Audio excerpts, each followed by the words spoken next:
que aconteceu no último ano, Israel, é um processo extremamente perigoso de polarização extrema da política interna israelense, a tomada do poder de grupos específicos dentro da sociedade israelense, que são grupos de extrema-direita, né? O ministro da Segurança Interna, Ben-Gvir, ele produziu um discurso que é um discurso extremamente vinculado a um setor específico da sociedade israelense, pró-colonos, pró-ocupação e, principalmente, um discurso de embate interno, progressistas contra conservadores, direita contra esquerda, e vocês devem ter visto que a sociedade israelense se dividiu de uma maneira absolutamente inédita desde janeiro até agora, com manifestações muito grandes na rua, manifestações contra o que eles chamam de reforma judicial e que eu tenho chamado de golpe judicial.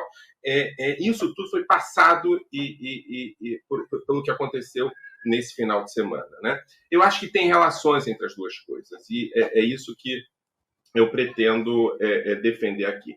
Eu acho que há um baile, uma dança de morte, que é uma dança de morte entre a direita israelense e o Hamas, né?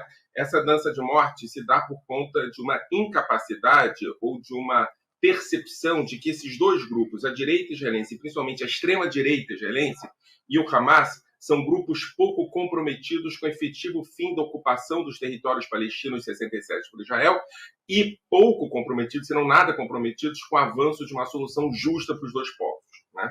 E aí Israel esperava, ele está enfraquecendo, esse governo israelense está enfraquecendo muito a Autoridade Nacional Palestina, que tem uma perspectiva mais moderada e que em algum momento pode apostar numa solução justa de dois estados para dois povos.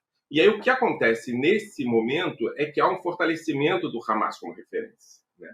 E esse fortalecimento do Hamas como referência, ele se dá numa perspectiva não só local, e eu acho que aqui teve o erro desse governo de Israel, mas também numa perspectiva geopolítica, né?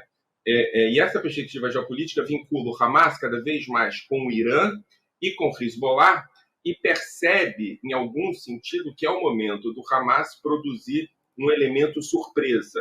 Eu vou brincar aqui com essa expressão, porque o Hamas, em algum momento, sai da dança e vai para uma outra dança. E o nome da dança do Hamas é carnificina, né? O que o Hamas produziu na sexta e no sábado é uma carnificina do que eu estou chamando de um mega atentado terrorista. Por que mega atentado terrorista? Por dois motivos. Porque não tem o Hamas não pensa e eu vou falar sobre isso daqui a pouco, não pensa numa decisão estratégica, o Hamas pensa numa decisão tática, que é produzir medo, né? Típico do terror.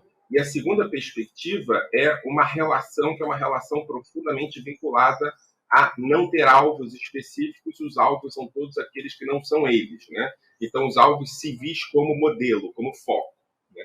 Agora, o fortalecimento do Hamas dentro da faixa de Gaza se dá por uma percepção desse governo e dos últimos governos de direita israelense, mas nesse governo há um fortalecimento disso, de que Gaza deve ser tratada não como um território, mas como um lugar de inimigos. E, nesse sentido, o Hamas, que é um governo absolutamente corrupto, absolutamente opressor, etc. e tal, ele tem mais apoio dentro da população de Gaza, justamente porque a alternativa a esse governo é o governo de extrema-direita de Israel, que transforma Gaza numa grande prisão ao ar livre, né? Então, assim, você tem condições para que essa carnificina aconteça, né?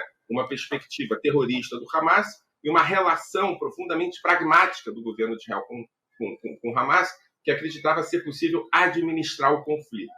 Pois bem, não foi possível administrar o conflito, e aí o que acontece, só para terminar, é que o Hamas, com apoio do Irã, parece que isso está claro, a partir de uma reportagem do Wall Street, mas que já outras fontes estão dando isso como certo, recebeu luz verde para essa carnificina aos moldes do Daesh, aos moldes do ISIS, né? E um dos elementos fundamentais do Hamas é evitar, interromper o processo de normalização da Arábia Saudita com o governo de Israel.